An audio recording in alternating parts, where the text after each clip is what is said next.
On this episode, we talk about getting your property surveyed, millage increases and how they affect the buyers, and home flipping seminars.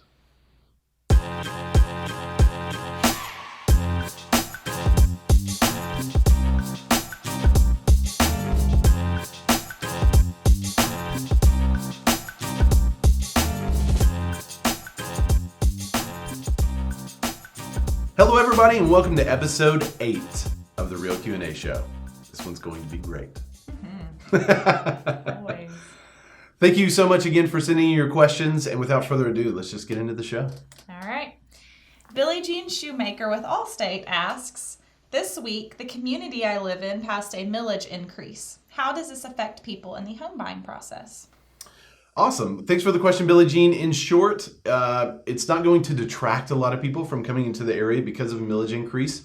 Most of the time, property taxes is like one of the last questions people ask as they're considering an area. So it's not going to be on the forefront of their mind mostly. But what will be on the forefront of their mind are improving public schools. So if there's somebody that sends their kids to public schools, then I think they're probably going to appreciate that the community is putting money back into the school district. So I would say it's probably a net increase for your area rather than a detraction. Ascend Daily 305 from Reddit asks, is it worth going to house flipping seminars? Do you really learn anything, or do you have to buy a package deal from the host? I'm so glad we have this question. This is one of the most annoying things I see right now in the real estate industry is that you have these figureheads from TV who are promoting these seminars. And I know we've had several in our area. I know they're all over the country. In short, if you go to those, you've probably already discovered that those people aren't even there. There's someone there selling a investing system of some sort. And if you go to the seminar, I'm kind of conflicted because you can pick up a couple of good ideas from these seminars. Jim Rohn is a guy that I listen to. He's a business philosopher that I listened to for years. And one of the things he said is never miss a meeting because you don't know what information you're going to pick up that could be life-changing at that meeting. So it's great advice. However, at these meetings, you also need to go knowing that they're going to ask you to spend a significant amount of money for their system. And their system pretty much amounts to everything you can read in a book called Flip or a book called Hold.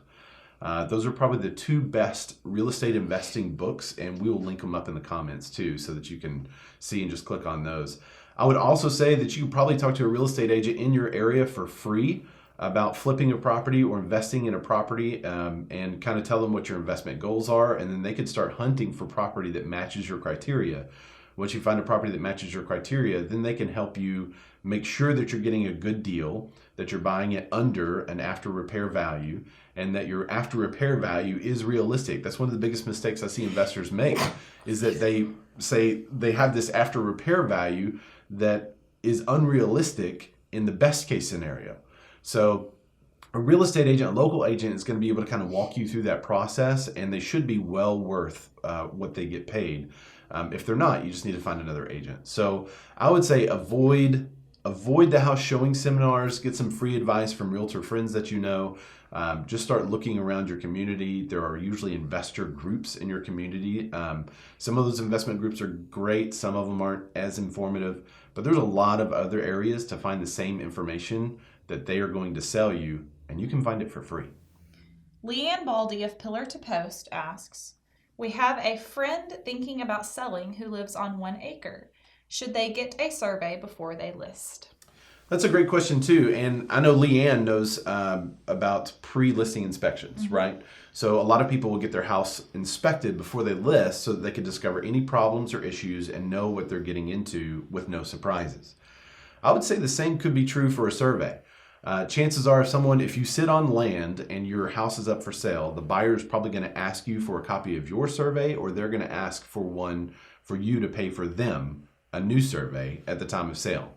Either way, if you have a survey going in, you know a couple of things. There are going to be no surprises. You know that your house sits on your lot and not your neighbor's lot, which has happened.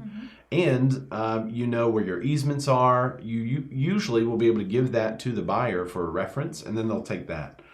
Sometimes they'll still want one in their name, but now that you've got one, you could probably contact that survey company and get it a lot less expensive than them coming out and doing a brand new one for the buyer. You might even be able to put it into the buyer's name.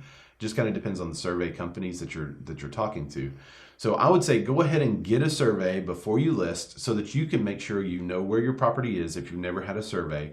You know that your neighbor's house doesn't encroach on yours, or you know that there's some easement that's been there years and years for someone to get to a house or a property on the very back of your property. It just hasn't been used. So you'll discover all those little things if you get a survey. And so when you go to sell, you'll know what issues might come up. Is that it? That's all. Awesome. Thanks everybody again for the questions.